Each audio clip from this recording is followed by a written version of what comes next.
Good morning students. आज हम लोग नाउन चैप्टर पढ़ने जा रहे हैं जो कि पार्ट्स ऑफ स्पीच का एक टॉपिक है। सबसे पहले जानना जरूरी है पार्ट्स ऑफ स्पीच होता क्या है। All English words are divided into 8 groups according to their function they do in a sentence is called parts of speech.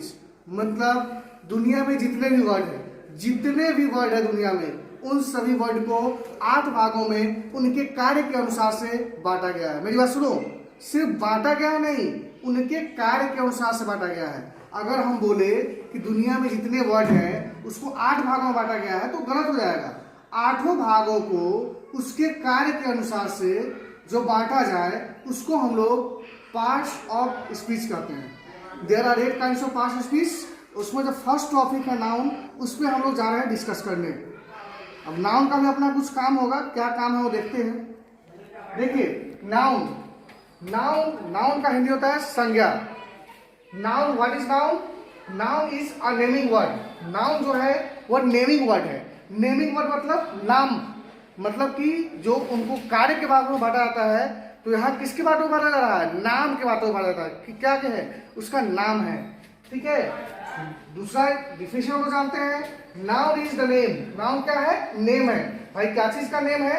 Person, place, animal और थिंग। मतलब नाउन जो है वह नेम है पर्सन, प्लेस, एनिमल और थिंग का। अब देखो पर्सन का एग्जांपल क्या हो गया? राम हो गया। प्लेस का एग्जांपल क्या हो गया? पतानी हो गया। एनिमल का एग्जांपल क्या हो गया? डॉग हो गया। थिंग का एग्जांपल क्या हो गया? पेंसिल हो गया।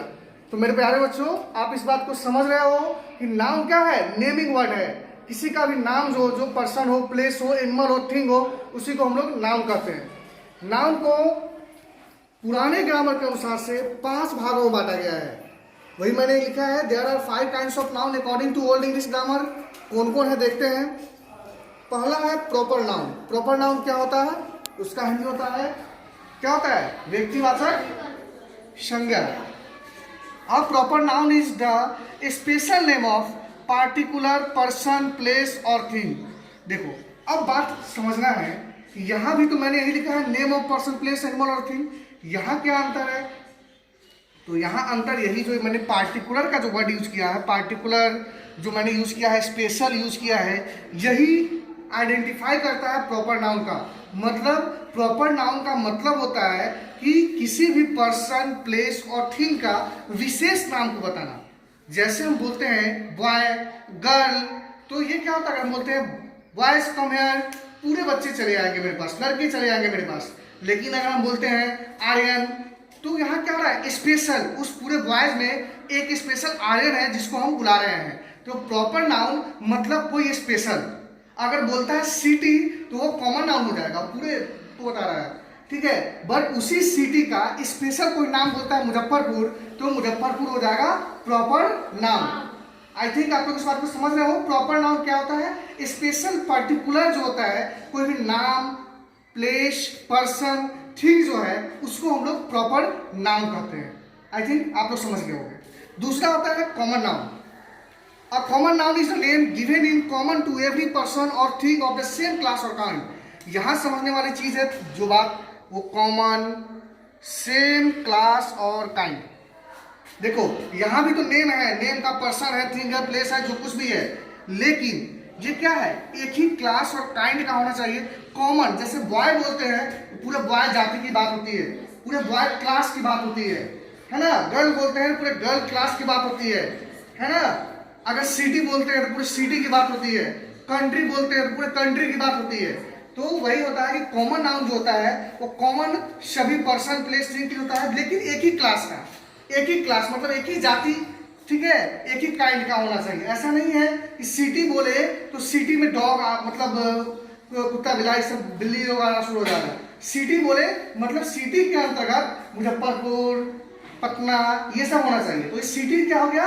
ये क्या हो गया? Common noun. एक बात और मैं बताता हूँ, जितने भी कॉमन नाउन होते हैं उसका प्लूरल बनता है। एग्जाम्पल के लिए बॉय बोलते हैं तो बॉय क्या होगा? बॉयज बनेगा, है ना। सिटी बोलते हैं सिटीज बनेगा, है ना। डॉग बोलते हैं तो डॉग्स बनेगा। बात समझ में क्या है? जितने भी कॉमन नाउन है उसका प्लूरल बनता है।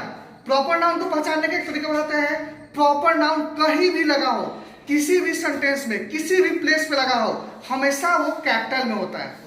ये बात जान लो, पहचानने की तरीका समझो। आपको एग्जाम में क्वेश्चन पूछेगा, सेंटेंस दे देगा और आपको फाइंड आउट करना होगा कि कौन प्रॉपर नाउन है, कौन कॉमन नाउन है, कौन कलेक्टिव नाउन है। आपको डिफिनेशन नहीं पूछने जा रहा है, आपको ये पहचानना है कौन कैसे होता है। तो मेरे कुछ टिप्स है जो आपको बता रहे हैं, जो आपको एग्जाम में मदद करेगा आपको ये फाइंड आउट करने के लिए।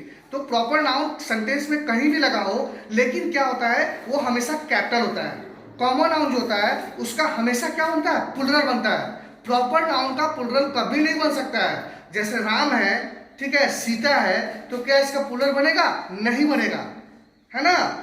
लेकिन राम और सीता सेंटेंस में कहीं भी यूज हो, चाहे सेंटेंस के शुरू में यूज हो चाहे सेंटेंस के बाद में यूज हो, हमेशा जो होता है वो कैपिटल में ही होता है। बात समझ में आई? आई थिंक प्रॉपर नाउन और कॉमन नाउन में आपको कोई दिक्कत नहीं होना चाहिए। है दिक्कत क्या? नहीं है। आगे हम लोग आते हैं कलेक्टिव नाउन। कलेक्टिव नाउन मतलब समूहवाचक संज्ञा। नाम से ही जाहिर होता है समूह, है ना।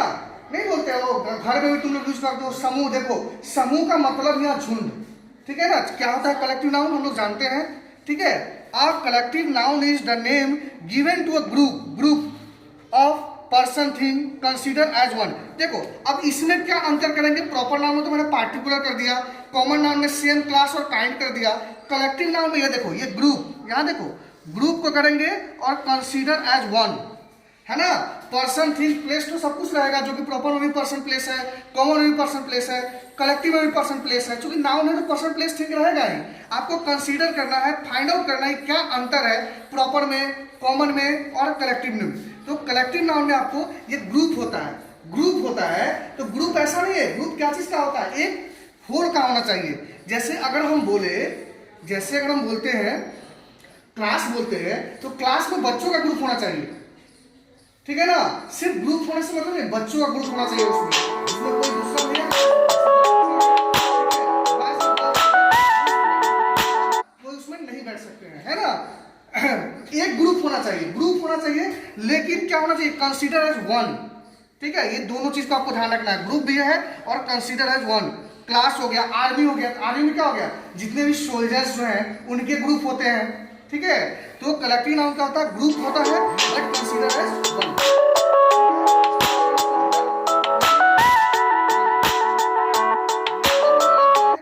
मटेरियल नाउन पे, ठीक है। मटेरियल नाउन क्या होता है, a material noun is the name of matter और substance of which things are made. Material noun उस नाउन को कहते हैं जिससे कोई भी वस्तु को बनाई जा सके, जिससे कोई भी वस्तु को बनाई जा सके, ठीक है। ये भी तो नेम ऑफ पर्सन सब है, लेकिन क्या होता है, थिंग्स आर मेड, यहाँ पर दिया होगा विच थिंग्स आर मेड। तो जैसे प्रॉपर में मैंने अलग किया, क्या प्रॉपर में क्या विशेषता है, अरे कुछ ना कुछ विशेषता रहा होगा नाउन में, प्रॉपर कॉमन, तब ना अलग अलग किया गया है। तो मैं इस वीडियो के माध्यम से आपको ये बताना चाहता हूँ कि प्रॉपर में क्या अलग है, पार्टिकुलर। कॉमन में क्या है, कॉमन सेम क्लास और काइंड। कलेक्टिव में क्या है, ग्रुप है, कंसीडर एज वन है। मटेरियल में क्या है, ऑफ थिंग्स आर मेड, जिससे कोई वस्तु बनती है, या फिर मापने तोलने वाली जो वस्तु होती है उसको भी हम लोग मटेरियल नाउन करते हैं। जैसे मिल्क है, मिल्क से कोई चीज बनता है कि नहीं बनता है, बनता है, कर्ड बनता है। तो मिल्क जो हो गया वो क्या हो गया, वो आपका हो गया मटेरियल नाउन हो गया। आई बात समझ में? जैसे आइडल, आइडल से भी कोई चीज बनता है, तो आइडल जो हो गया वो क्या हो गया, मटेरियल नाउन हो गया, है ना। गोल्ड हो गया, गोल्ड से भी क्या होता है, कोई चीज बनता है, तो गोल्ड क्या हो गया, मटेरियल नाउन हो गया। तो मटेरियल नाउन वैसे नाउन कहते हैं जिससे हम क्या होता है, किसी भी चीज को बना सकते हैं, ठीक है, या फिर मापने तोलने वाले जो हो गए उसको हम लोग मटेरियल नाउन के अंतर्गत आते हैं। आई थिंक मटेरियल नाउन भी आपको समझ में आ गया होगा। अब हम लोग आते हैं अब्स्ट्रैक्ट नाउन। अब हम लोग आते हैं अब्स्ट्रैक्ट नाउन के लिए।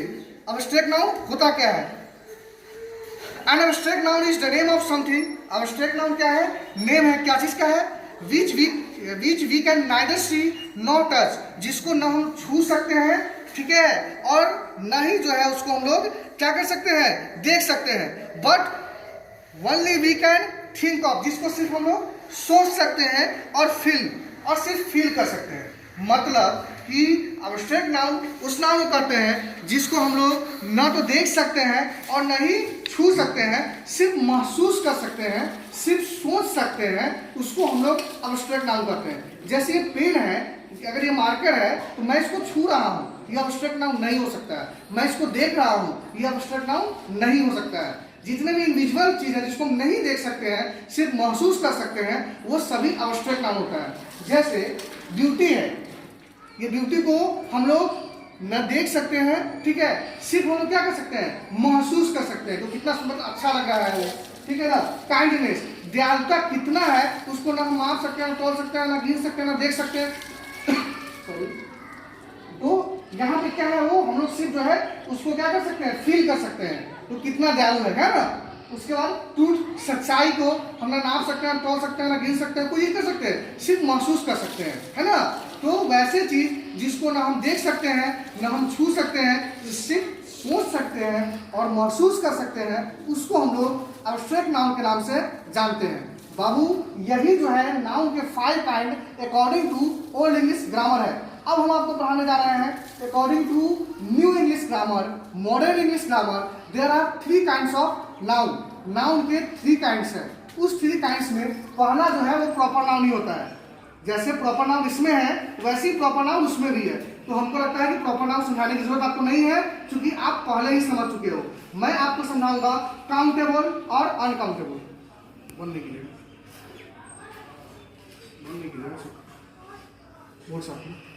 चलिए, जैसा 3 काइंड हुए मॉडर्न इंग्लिश ग्रामर के अनुसार, प्रॉपर का ऑलरेडी हम लोग चर्चा कर चुके हैं। काउंटेबल, काउंटेबल नाम से होता है जिसको हम काउंट कर सकते हैं, जिसको हम काउंट कर सकते हैं उसको हम लोग काउंटेबल कहते हैं। जैसे वैसे मैंने इंग्लिश में डिफिनेशन लिखा है, things which can be counted are called countable noun. वस्तुओं जिसको हम काउंट कर सकते हैं उसको हम लोग काउंटेबल नाउन कहते हैं। जैसे पेन हो गया, पेन को हम काउंट कर सकते हैं कितने पेन है। पेंसिल है उसको काउंट कर सकते हैं। टेबल है उसको काउंट कर सकते हैं। चेयर है उसको काउंट कर सकते हैं। तो जिसको काउंट कर सकते हैं उसको काउंटेबल नाउन कहते हैं। तीसरा है uncountable noun. Things which can not be counted are called uncountable noun. Things जिसको हम काउंट नहीं कर सकते हैं उसको हम लोग अनकाउंटेबल नाउन कहते हैं। जैसे मिल्क, उसको हम लोग काउंट नहीं कर सकते हैं, ठीक है। और जिसको काउंट नहीं कर सकते हैं शुगर, जिसको हम काउंट नहीं कर सकते हैं। तो जिसको हम काउंट नहीं कर सकते हैं उसको हम लोग अनकाउंटेबल नाउन कहते हैं, ठीक है। देखो बेटा, इस चैप्टर को पढ़ोगे तो क्लियर कट तुम लोग इतना बात जान लो कि प्रॉपर नाउन जो हो गया, पार्टिकुलर हो गया, कॉमन नाउन हो गया, common to same class of kind हो गया, कलेक्टिव नाउन हो गया, वो क्या हो गया, ग्रुप ऑफ हो गया, मटेरियल नाउन जिसको मापा तोड़ा जा सके या जिससे कोई वस्तु को बनाई जा सके, अब्स्ट्रैक्ट नाउन, ठीक है, जो कि क्या होता है, जिसको न देख सकते हैं, न छू सकते हैं, सिर्फ क्या कर सकते हैं, महसूस कर सकते हैं, ठीक है, या सिर्फ सोच सकते हैं, हो गया। उसी तरह से नाउन के 3 काइंड जो है, प्रॉपर, काउंटेबल, अनकाउंटेबल। प्रॉपर मैंने डिस्कस कर लिया, काउंटेबल जिसको हम गिन सकते हैं, काउंटेबल हो गया, जिसको हम नहीं गिन सकते हैं वो अनकाउंटेबल हो गया। हमको लगता है नाउन का जो मॉडर्न इंग्लिश ग्रामर और ओल्ड इंग्लिश ग्रामर वो पूरा हम लोग कंप्लीट कर चुके हैं। Okay, thank you. अच्छा।